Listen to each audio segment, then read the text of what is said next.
Hi, and welcome to the video, your first lead sheet with chords. So this is using a well-known song, Merrily We Roll Along, also known as Mary Had a Little Lamb. And there is a Google Drive link to open up the sheet music and print it out if you like. When you print that out or open it up, you'll notice that there are 3 lines of music at the top, each one with a treble clef. And then the notes there are for your right hand to play. This is what musicians call a lead sheet because it is the right hand only, just the treble clef, the melody. And then there are letters above the melody. I put them in circles. Those are chord symbols, so we'll get into that too, playing chords on this song, the left hand. So you'll notice the time signature is 4/4, so 4 counts in a measure. We start with the 3rd finger on E. E is, if you watch that first video on the language of music, terms to know, E is the first line of that treble staff, so E. Then the note goes down to the very next space, down again to the next line, which is that middle C. We talked about in the previous video. Stepping up, you land on D. Step up again, land on E. Same note again. Same note again. So looking at that line again, you'll notice there's 4 quarter notes, 1 count each, 1, 1, 1, 1, or I could say 1, 2, 3, 4. There's my 4 counts. The next measure, quarter note, half note, 1, 1, 1, 2, or I can count it, 1, 2, 3, 4. So that's an example of one line of music on the lead sheet. The first one, you are stepping down, stepping back up, and the second measure, the notes are staying the same. First line again.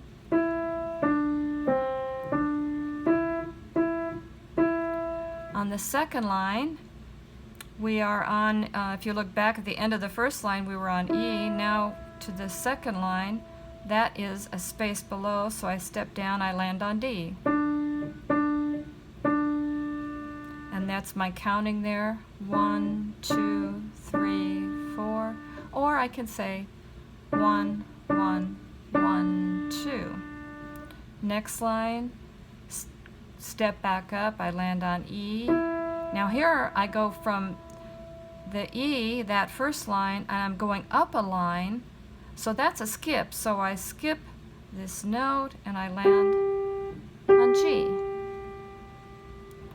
Next measure, start on E, step down, land on C, stepping up, going to the 3rd line, I'm stepping up, I land on E, same note. To the next measure, I'm stepping down, I land on D, same note. Step up to the next line, step down, and step down. My final note is C, 4 counts. So going back to the beginning of the song, let's read the score one time, look at it without playing any notes. There's 4 counts in a measure, so it's always good to go through, read it, and do a little clapping. So I can do it this way. I can go 1, 2, 3, 4, 1, 2, 3, 4. Second line, 1, 2, 3, 4, 1, 2, 3, 4, 1, 2, 3, 4. Third line, 1, 2, 3, 4, 1, 2, 3, 4, 1, 2, 3, 4. If I did it just by whether it's 1 count each or 2 counts from the top, I can do it this way. And sometimes this is easier to start with too. From that first note, 1, 1, 1, 1, 1, 1, 1, 2. Second line, 1, 1, 1, 2, 1, 1, 1, 2, 1, 1, 1, 1, 1, 1, 1, 2, 1, 1, 1, 1, 1, 2, 3, 4. Okay, we'll go back up to the top. I'll play the song again, the right hand notes, and count as I play. 1, 2, 3, 4. 1, 2, 3, 4. 1, 2, 3, 4. 1, 2, 3, 4. 1, 2, 3, 4. 1, 1, 3, 4. 1, 2, 3, 4. 1, 2, 3, 4. It's important when you're working on a new song to take your time, go slow. As one of my teachers said, if you cannot play it slow, what makes you think you can go fast? So take it slow and easy. Read the score through with your eyeballs, check out the notes, check out the rests, and right below the notes you can also write in counting. Counting is just a tool to get you to go where you want to go. When you've achieved that point, then you don't need to count anymore. In fact, it would slow you down. It would hold you back. Or maybe everything's going great and there's just 1 or 2 measures that are troublesome with counting. Well, then you can focus on those and work on those a little bit. And when they come along, then you don't need to count anymore. And again, you've used your tool properly and goes back in the toolbox, and then you just play and enjoy the song. Okay, let's talk about those chord symbols, those letters in the circles above the notes. Kind of in the middle of the page, you'll see where it's written left-hand chords for this song.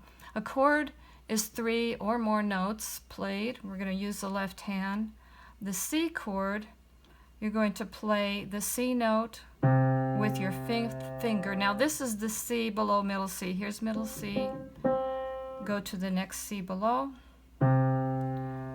Okay, then we're going to skip the next key D, add an E in, and skip the next one F and then go to G, add that in.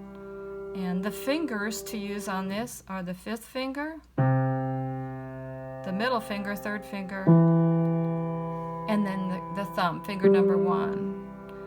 So as you're playing this and getting used to it, you can play it, try and hold the key down, play the next one, hold it down, play the next one, and then play them all together. Okay. And your fingers, when you play this, just a little normal curve to the fingers. If you stand up and let your arms hang down at your side, look at your fingers, look at your hand, and that's the hand position you want to have at your piano. So then you can kind of think of that, do that a few times, bring your hand back up to the piano, and you'll have the proper. You don't want to drop down too low like this. You don't want an abnormally high arch, just a normal relaxed one. The same kind of position you would have if you're standing up, let your arms just hang normally at your side. So we have C, skip a key, there's E, skip, add G,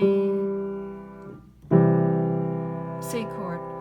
Play them together a few times like this. 1, 2, 3, 4. Pretty soon you'll be able to play all the notes down, sounding at the same time. Okay. Next chord, there are 2 chords in this song, is the G7.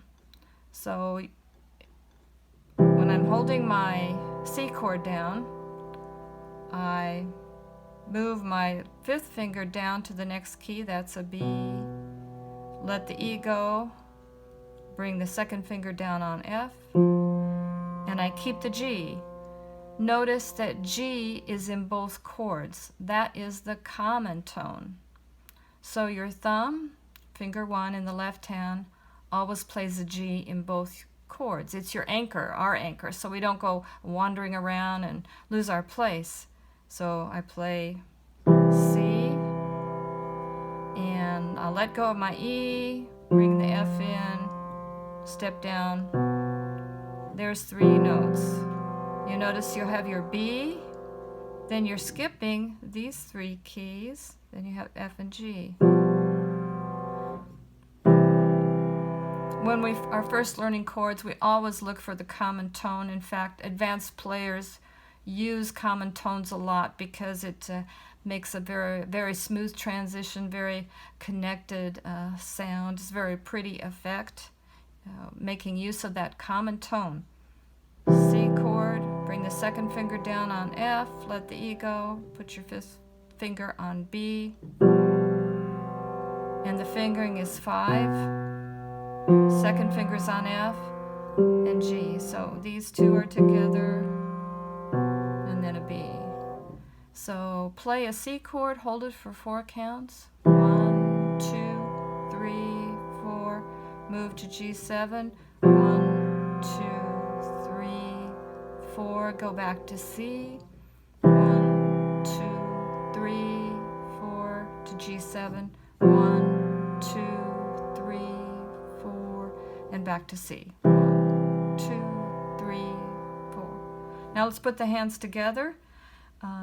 The C chord is good for until you see it directions to change to another chord. So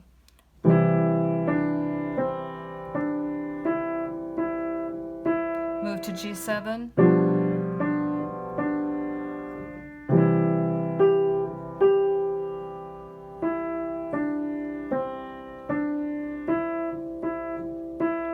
G7, and back to C. Now, in some parts of the song, the C chord is held for a long time.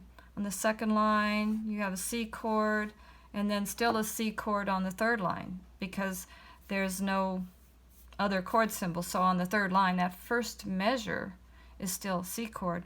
So if that sound of the C chord starts to die away, you can replay it. So this time I'll do that, and I'll play in the first line, I'll try and remember to play the C chord in the second measure too.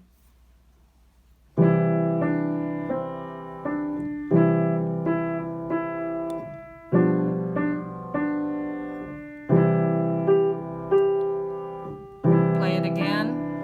I can play it again here.